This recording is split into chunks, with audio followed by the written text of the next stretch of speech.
Helo a chroeso i'r podlediad Presbyteraidd gyda fi, Gethin Russell Jones. Yn y benod hon, dyn ni ar daith i Park Arts, prosiect arbennig sy'n cael ei noddi gan yr Eglwys Presbyteraidd yng Nghymru. A mae'n arddangosfa arbennig yn digwydd yna, so mwynhewch. Hello and welcome to this edition of the Presbyterian Podcast with me, Gethin Russell Jones. In this edition, we are on tour to Park Arts in Pontypridd.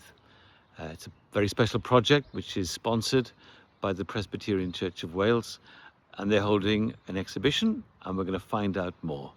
So enjoy. Just let you know that this edition is only in English.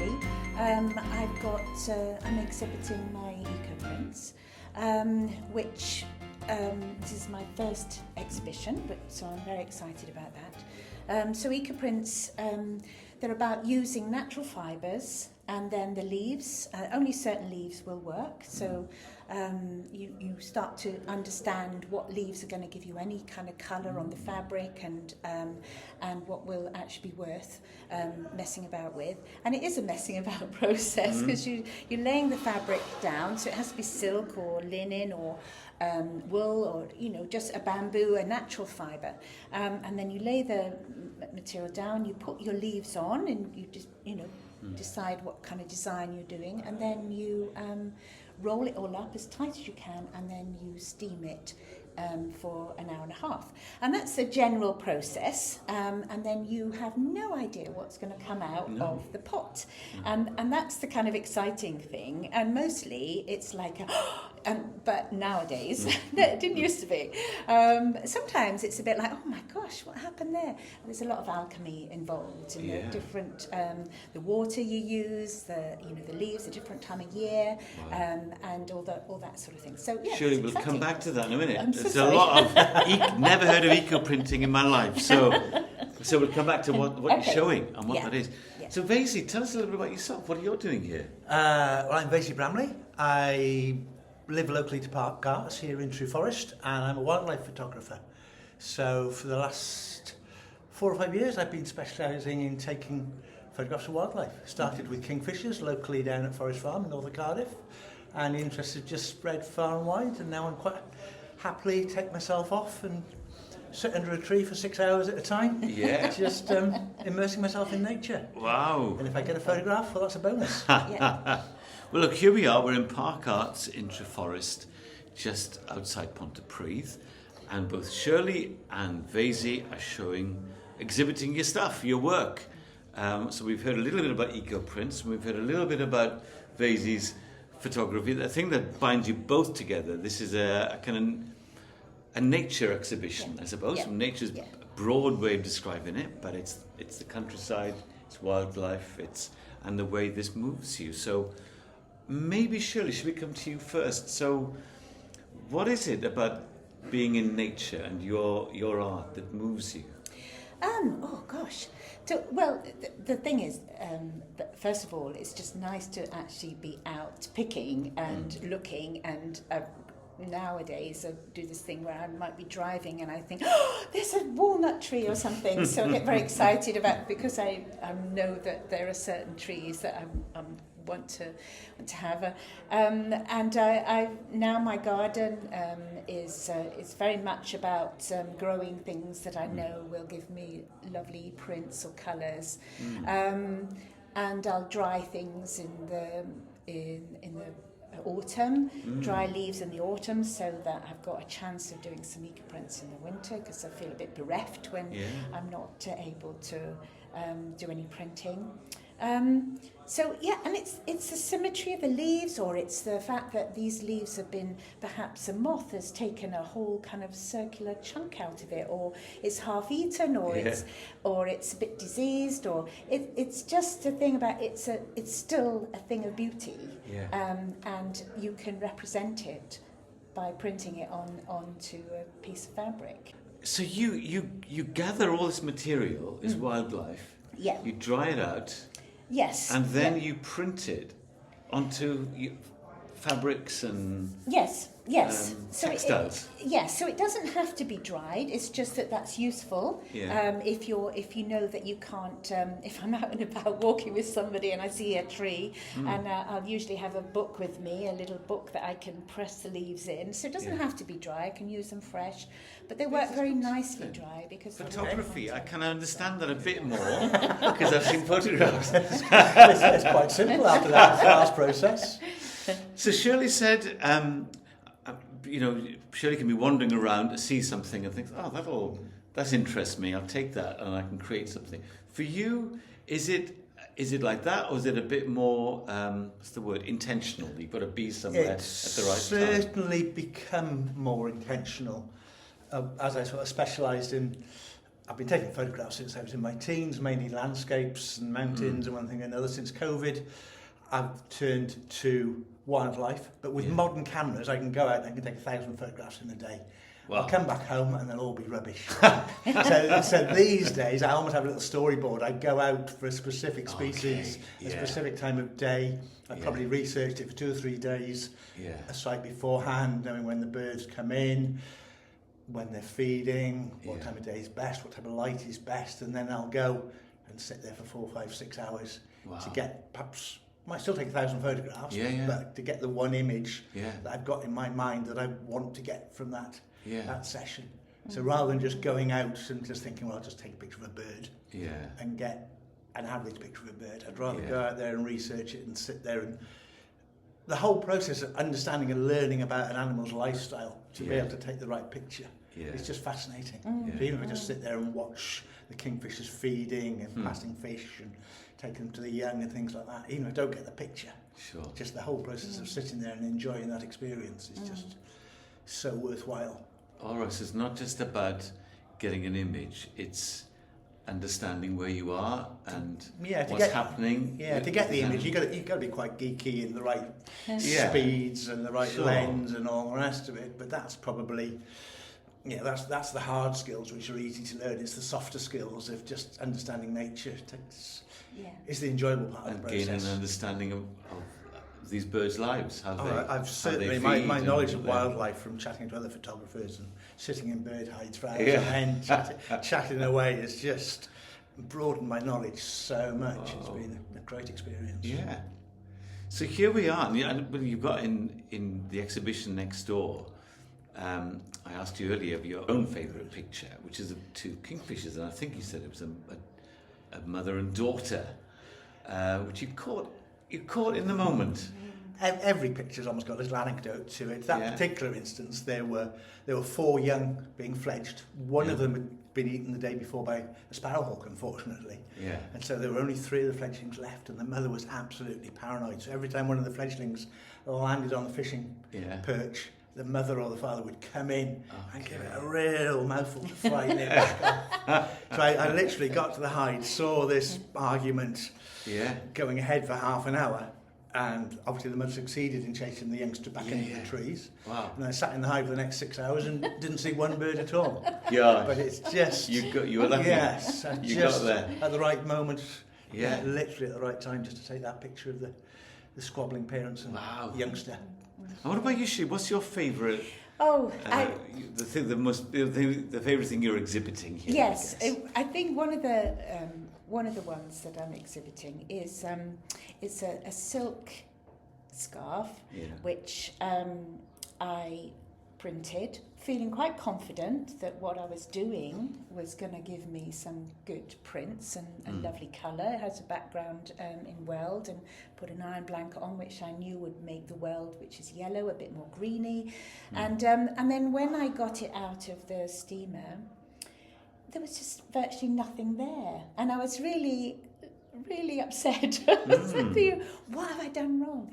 So I just did the whole process again, laying on more leaves and wrapping it all up and trying it again, making sure that the weld was freshly made and the iron was again freshly made and the liquid was good and strong and all the rest of it. And I did it again. And the results are fantastic. I've got some of the prints from previous that you can still see an outline of or a little bit, and then the new prints on top give it a real sort of lovely depth. And the colours are just great, and it's a nice sort of pale green. And I think it's wonderful when you get a disappointment and then you just try again, and it doesn't matter. It doesn't matter. There's nothing is wasted. You just try it again.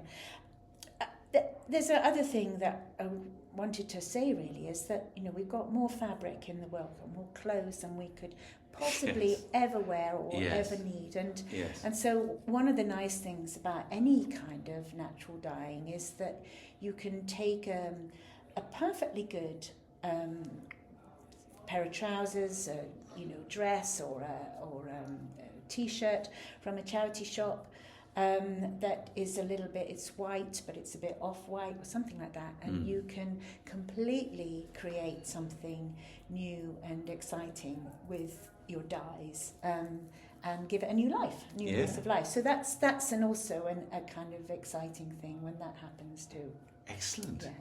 So the exhibition is called, I should know this, Nature in Fabric Frame. and Frame. Nature in Fabric and Frame. It runs from today, 21st of May, and is for a few weeks, I think. Yes, the 5th of June. 5th of June. Yeah. And your work is for display, but it's also for sale. Yes. I guess. So part of this is people coming along and thinking, this would make a great gift or for my home or...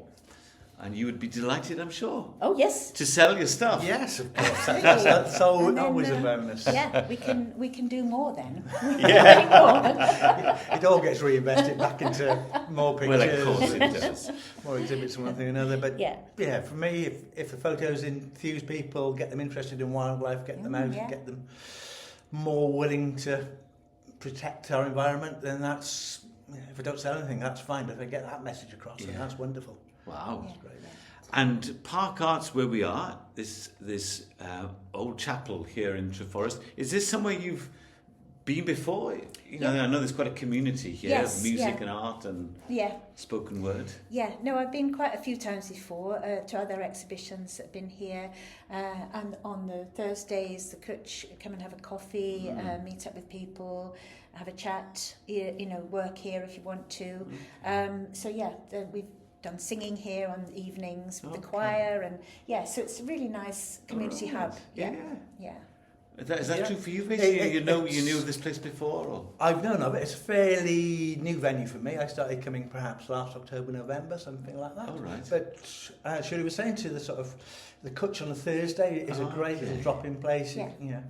Get your tea and your cake and sit there and chat to people and put the world to rights. It's just a nice little hub to come and just chill out in. Yeah.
Jamie Bowering.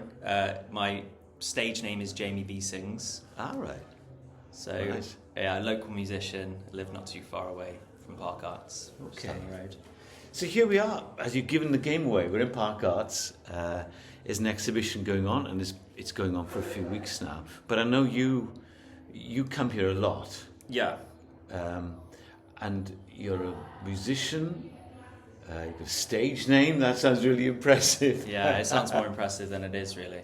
But, Yeah. Tell us before we talk about Park Arts. Tell us about your work. What the kind of things you produce? and so create? I guess I'm mainly a singer-songwriter in the traditional sense, fellow with the guitar and a beard and a voice. But I do some other side projecty things as well. Some electronic stuff, some lo-fi kind of instrumental music, that kind of thing. I host the music quiz as well. The next one's tomorrow, actually. Okay. But, You said lo-fi. Now then, for those of us, I'd never heard of that really. So tell me what lo-fi music is. I think it's sometimes used interchangeably with the phrase chill hop, which implies kind of instrumental music, but with hip hop style beats. And lo-fi is a little bit more on the relaxed side of that spectrum, where it's. A lot of it is specifically designed actually for study or for relaxing or that kind of thing. Mine's a little bit too. I did set out to do stuff like that, but then mine ended up being too. There was too much going on, essentially, yeah. So it's got its own thing. It sounds very kind of chilled and contemplative. Yeah, and imaginative. And uplifting, I hope. Yeah, that's the idea. Yeah. So, but I'm one of those people with a creative bee in my bonnet. I'm always squirreling away on something or other. Okay. Yeah. So Jamie, what is you're involved with Park Arts? What does this place mean to you? It means a lot to me, and I'm just trying to think about how to say it succinctly, really. But I've kind of been somewhat involved with it from the start because one of the kind of three main people that run it, Jess, I knew it already, and I remember her telling me about it. So that would have been over 3 years ago now, and I remember the conversation where I thought to myself, that seems like a nice idea, and then. I was saying to you before off camera that it went from a very nice idea to a really consistent and beautiful reality in not very long. Like a few months later, it was like just an embedded part of my life and routine, and I know it has been for a lot of other people too. And I'm sure the people watching will know a lot about what Park Arts do already, but. The main thing for me, at least initially, was this thing we're doing now, the Kutch, on a Thursday morning, 10 till 2. Okay. So that started out as a warm space. It was not long after those hikes in energy bills and everything. Yeah. And I think Jess and Nate and Abs wanted to provide somewhere that people could go without having to, heat their house for a little while. And just get free tea and coffee. And that's just become, I would say that's like, for me, the orbit around which everything else in Park Arts, orbits. Oh, really? I suppose, yeah. So the for want of a better phrase. Kutch on the Thursday, you feel that's the centre? I think because it's the heart of most it. regular thing they do, They do all sorts of other events, and, they've got an exhibition up right now, obviously, and all of those things are great, but it's just that consistency and that regularity. I work in somewhat flexible industry, and therefore I can demand I have Thursdays off, and so I can come to the Kutch. And it's just really nice. It doesn't matter what you end up doing. There's always a lovely group of people, most of whom are very creative themselves in various ways, and it's always lovely to just chat and catch up. And then sometimes you get little creative ideas flourishing between people, and just having people who have similar interests, and although it is a broad church at the same time, it's not just like one type of person comes in here, but it's so for example, you might be extolling the virtues and the frustrations of being a freelancer, and then you're talking to another freelancer who's like, yes, I know, I did this job and I didn't get paid for a month, or you know what I mean, just for example. But then there's also, like today I brought my guitar and just kind of jamming and trying to co-write a song with someone that was, that's just started writing songs. So that kind of thing can happen. Or a lot of people just come in here and work from home, and they bring their laptop and do admin. Okay. But it's just lovely to have that shared space, and I think it's been really beneficial for a lot of people. And it feels to me, when I've been here, it sits locally. It's kind of embedded in this community. I think so, yeah. And so the community of freelance people, but it's actually just people who live locally, I guess. Yeah. Who just think this is a great place to come.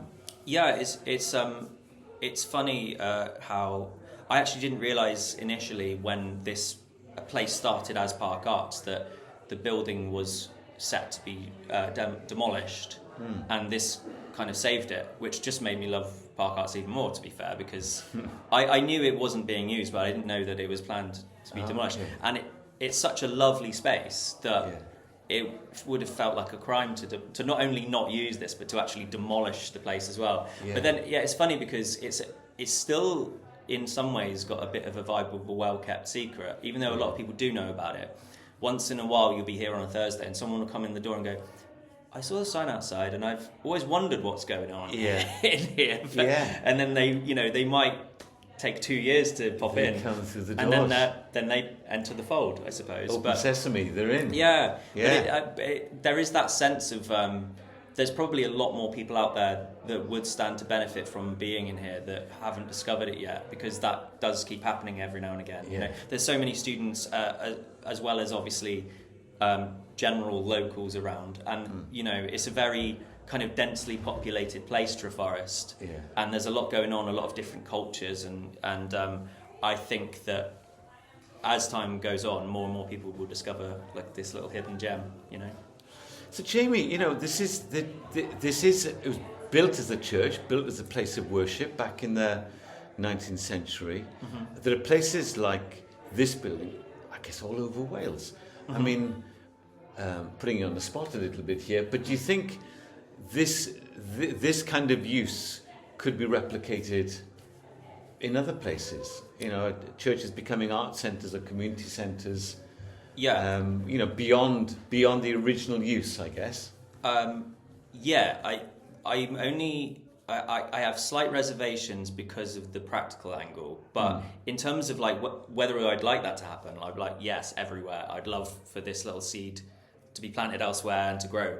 And it's always about money, isn't it? At the end of the day, it's like I know that the Presbyterian Church, support this financially, and so they've had to make a decision to do that, and so I'd like to think that other places of similar kind of level would do that elsewhere.